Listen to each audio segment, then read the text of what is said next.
The United States of America used to be a premier destination, a world leader in terms of watch production, component production, dial movement, you name it. We really did a lot of things, but this was, years and years ago. And unfortunately, we have no quote unquote claim to fame in the horological world, at least at the same degree that we once had. But fortunately, there are a couple different brands, a couple different individuals that are working to change that, to put the United States back on the horological world map, so to speak. And I think the leading, most well-known brand in that regard would be RGM Watches. Now, they are headquartered in Mount Joy, Pennsylvania, just down the road from where Hamilton used to produce watches decades and decades ago in Lancaster County. And it was really quite the experience, quite the fascinating experience to go through RGM's facility that used to be a bank about 100 years ago and take a look behind the curtain at the production, the old traditional way of creating guilloche on a dial with a Rose engine, and to see someone else assembling a caliber, regulating a movement, heat blowing elements for a watch. It was just such a fascinating experience to watch production happening here in my home country, the United States of America. And I had the opportunity to sit down with Roland and ask him a few things, the founder of RGM Watches, ask him about his design philosophy and what challenges he faces as a brand owner here in the United States, as well as advice for watch collectors and young people who want to get involved in the industry in some fashion. So I hope you enjoyed this discussion with Roland Murphy of RGM Watches.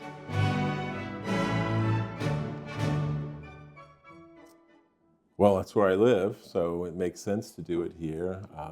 I also want to kind of bring back a little bit of what we used to do here. This used to be the biggest maker of watches in the world. Yeah. At one point. There's a long history a lot of people don't know about of watchmaking in the United States. But doing things ourselves and doing it in a very high quality way is important to me. So this is where I'm at. So this is where we're going to do it.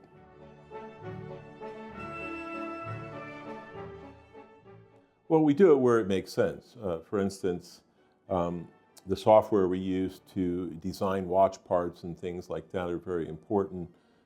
It helps us with the precision, creating drawings, things like that. We have some CNC mills in the basement where we'll make some of the raw parts that we need, but then everything is hand finished, hand adjusted, and really at the end it's basically a hand built movement.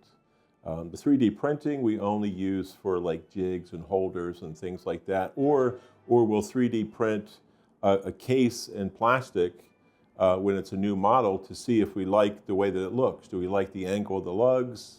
Do we like the presence on the wrist? Do we like the shape of the bezel? And if we don't, we can make little adjustments, print another one, and we can do that until we like it. Then we can go to the traditional manufacturing in metal.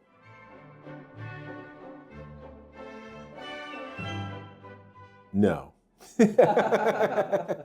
Because they're kind of like, for me, I don't work for a watch company. I started the watch company. I'm the founder, so it's more like a family type situation. So it's like when someone would say to you, which child is your favorite? I don't have a favorite. So they all have strengths of their own. And if I do have a favorite, or one that's, let's say, more on my mind, watch-wise, it's the one in my head. It's the one that I haven't finished yet. It's the one that's still formulating, and it's the project that's not completed yet. So that would be the one that let's say I'm thinking the most about and most consume with at any moment is the one that's not made yet.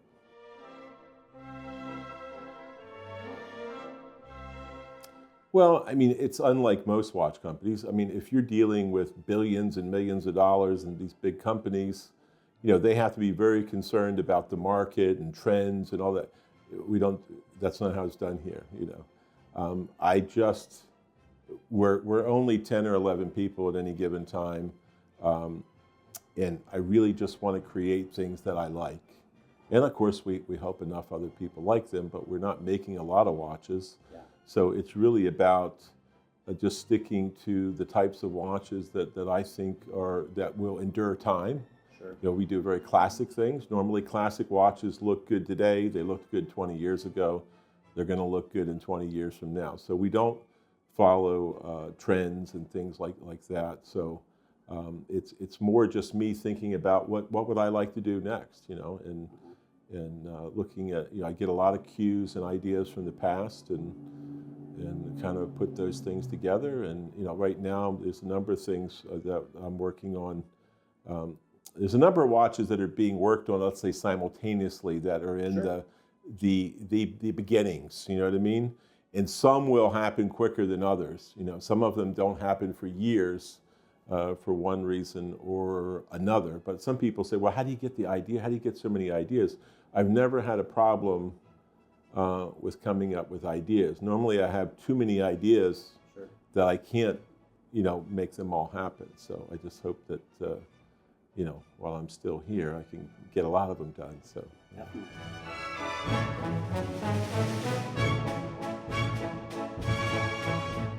Well, like any watch company, we have increased every year our internal capabilities, but there's still some things you have to have done on the outside, and that may vary by model. Some models may have 90% of the watch made here in Pennsylvania. Others might be 50% or 25%. It depends on the model and the price point. But I'd say the biggest challenge right now is chasing, you know, things that are made on the outside, which can be frustrating. You know what I mean? I'd say that's probably the biggest problem is just, you know, trying to get, you know, you need this part or that little part is just pressuring, and people tell you, oh, it'll be ready then, it's not ready then, and this. So I don't like to do that, but it's something we have to do. I think the other challenge is just staying on top of making sure that people know what we're doing and that we're here, and trying to get enough, let's say, you know, media coverage. Presence, yeah. Yeah, you have to be concerned with that. You can't just be stuck working on watches and not thinking about, if nobody knows about what you're doing, Sure. You know, that's not going to help. So that's another part of my job is, you know, I have to oversee those kind of things. So they're not my favorite things to do, but you know, they are necessary, and we're not a big company that have dedicated people to do all these other things. There's a lot of multitasking going on here at RGM with most of the employees. Yeah.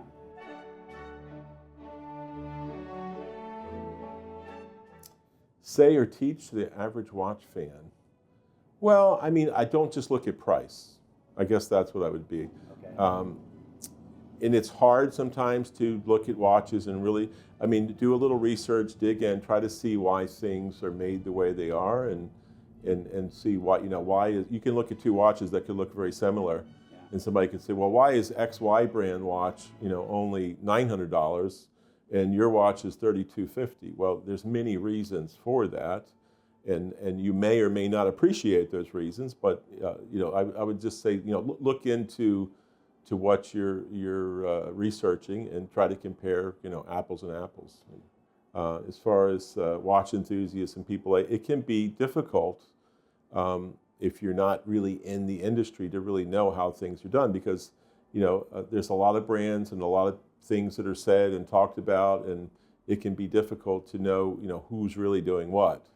You know, that certainly in some companies, you know, want to keep it that way, but so it can be a challenge, and you can't always believe everything that you read, you know, online either. So Very true. So there's a lot of misinformation out there at times too.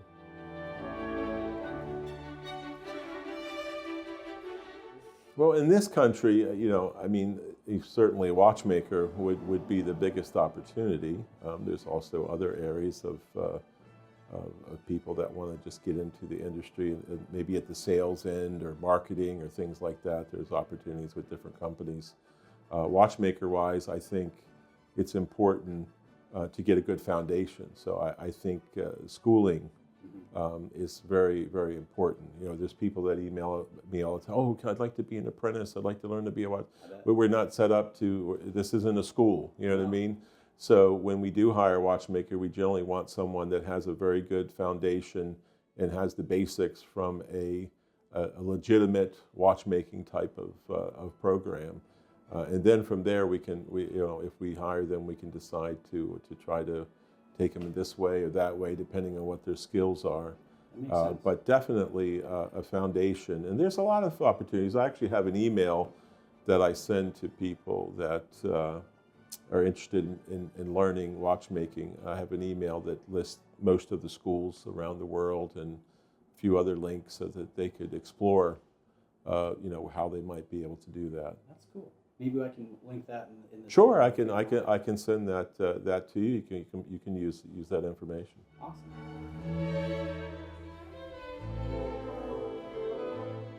Well, there's always plans, but they usually have to do with watches. Yeah.